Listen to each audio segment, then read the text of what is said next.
That all down, let's jump into it here, shall we? And we're going to start off with this.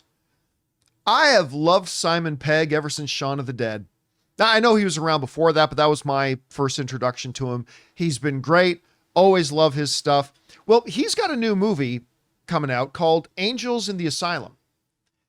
Except it's probably not going to come out because according to a report in Deadline, they had to stop shooting the movie halfway through because they ran out of money.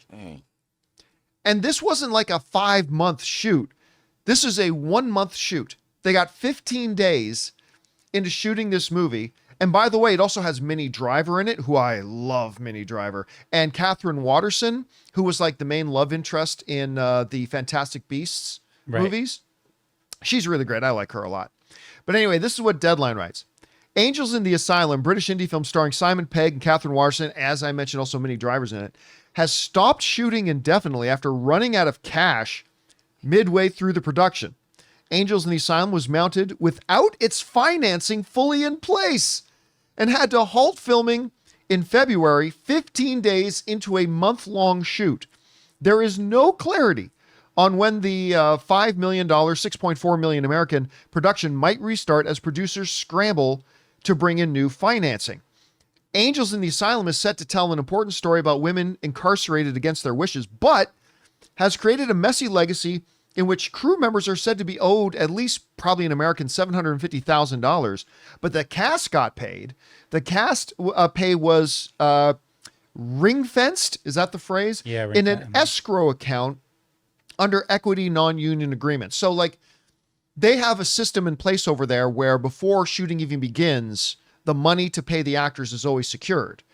But that doesn't mean it for everybody. Now it goes on to talk about the producers are kind of blaming the distributor saying, hey, we haven't gotten our financing from these guys yet.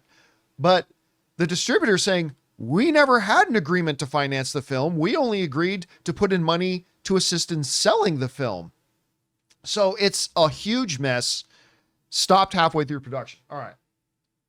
Guys, we want to take a second to thank a sponsor of today's video, Kikoff. Man, time flies, doesn't it? 1 minute, you're reminiscing about your last vacation, and the next, you're thinking about major life goals, like buying a car, getting that dream home. But if your credit isn't where it needs to be, those goals can feel out of reach. And that's where Kikoff comes in, the #1 credit building app in the App Store that makes it easy, affordable, and stress-free to build credit fast. And that's exactly why I love Kikoff. They give you a credit line for just building credit, not for spending. Your on-time payments get reported to the 3 major credit bureaus, helping you improve your credit mix and payment history, 2 of the biggest factors in credit growth. If your credit is under 600, you could see a jump of about 28 points in your first month. No credit check, no hidden fees, no interest, just smart credit building. Building credit can happen faster than you expect with Kikoff. Don't wait. Get your first month for just $1 at getkikoff.com/Campea. That's kickoff without the C. Get 80% off at getkikoff.com/Campea. Must sign up via getkickoff.com/Campea to activate offer. Offer applies to new customers first month only. Subject to approval. Offer subject to change. Terms and conditions may apply. Point stat based on Equifax Vantage Score 3.0 changes for Kikoff users starting under 600 who made their first on-time payment between January of 2021 and March of 2024. Payment and credit activity outside Kikoff can have an impact on your credit. Individual results may vary.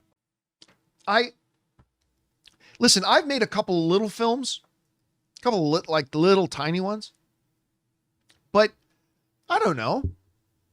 I kind of made sure I had the money before I started making one.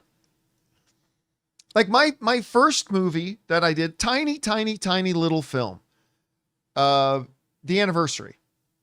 Tiny little budget. I think I had like a $35,000 budget to make that movie, right? Tiny. But I made sure I had that money before I started shooting. I made sure I had the money to pay somebody before I said, hey, come and do this for me and I'll pay you. And I don't know, maybe this isn't that uncommon of a practice in the motion picture industry. But as somebody who's been around the industry a lot, and I've been on a lot of sets, I've been to almost every studio head office. I have just personally, and like I said, maybe it's not all that uncommon. I'm just saying I have never come across a situation where, number one, on a movie that's going to cost millions to make, You actually started rolling the cameras before you had the money? And then halfway through go, well, we weren't able to magically produce the other half of the money we needed, so we got to pull the plug. And meanwhile, you got a bunch of crew people who aren't going to get paid. He should make an appointment with Netflix. Yeah, Netflix, right? you're greenlit. We're talking about Electric State, I think, took all the money from... all the money. So that's it. No more Netflix money to go around because Electric State cost $300 million to make. This is really funny. And look, it's not on the director. It's not on the writers. It's not on the cast. This is on the producers. This was a misunderstanding from what I'm reading, because Parkland Pictures, I think they thought Parkland Pictures. Well, that's what I said at the beginning. They thought this distribution company Right. was going to put up the money, and Parkland said, we never said we were going to give you any money. We said we were going to facilitate the sale of the film. We didn't say we're going to give you money. I would be thinking there would be a hard copy of things written down. There are. Okay, so maybe they read it over and said, "Oh, this we thought it meant one thing." I can't believe people are that stupid and that incompetent. I gotta believe what the situation here is that the producers thought. Here's my guess, pure speculation on my part. My guess is these producers wanted to make this movie. They probably had a window that they were gonna have Catherine Watterson, Simon Pegg, Minnie Driver available, and they thought maybe they could get the money together in time for when they were going to shoot the movie. Then as they get close to when it's time to shoot the movie, they realize we don't have the money. Maybe we can still come up with it. We can't get Simon Pegg, Minnie Driver, and Catherine Watterson together again. So we got to shoot now, or we're not going to be able to shoot this for another year or two. Let's just start shooting it and we'll come up with the money before it's too late. And then they started shooting it and they didn't come up with the money before it was too late. And now they had to shut the movie down. Can you imagine if something like this happened on a Star Wars movie? Can you imagine if something like this happened on a Marvel movie? Well, I mean, to be fair, they don't allow Star Wars movies to get that far. That's right. They never even start shooting them. Yeah. See, that's the thing. Like Kathleen Kennedy, she gets ahead of the problem. You know, we make sure we never run out of money when we're shooting a movie. We never start shooting a movie. Yeah. Done. We have perfect record. No movie, no problem. That's the Star Wars philosophy. We get ahead of the problem. Yeah. We turn kill the movies problem before into there's even a series. chance of it. Yeah. So I feel bad because I know some people just look for the names they recognize. I know there are going to be people out there that are going to blame Simon Pegg or they're going to blame this is on the producers, as far as I can tell, as far as I've been able to ascertain from this. So the people who really got screwed over here is the people behind the crew, who actually probably traveled to, because they're shooting this.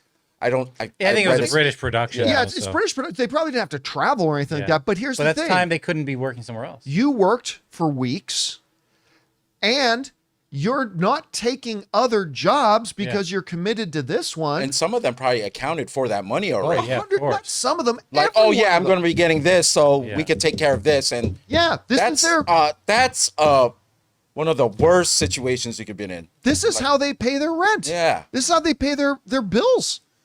And now they're out in the cold without any money, like nearly $1 million American that's owed in salaries to the crew.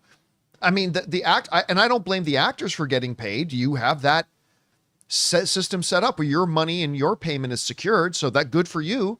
But I mean, just terrible, terrible stuff. Is movie making and all the cinema rules or whatever we could call it, is it different in UK than they have different unions, taxes and things like that? They have different unions, different rules, all that kind of stuff. But yeah, just a horrible situation to hear about. So guys, question is for you. What do you think about this? Simon Pegg's new movie shut down halfway through production. They didn't have the money to finish the film. The crew is getting stiff being paid. I don't know. Whatever you guys think of this, and do any of you remember any other situations like this that you can recall? Whatever you guys think, jump down to the comment section below and let us know your thoughts. Hey guys, thanks so much for watching this video. Make sure you like the video, leave a comment, and subscribe to our channel. And don't forget, we have a daily podcast called the John Campea Show podcast, available on Apple Podcasts, Spotify, or your favorite podcasting app of choice. Go and subscribe to it today so it'll be there when you need it.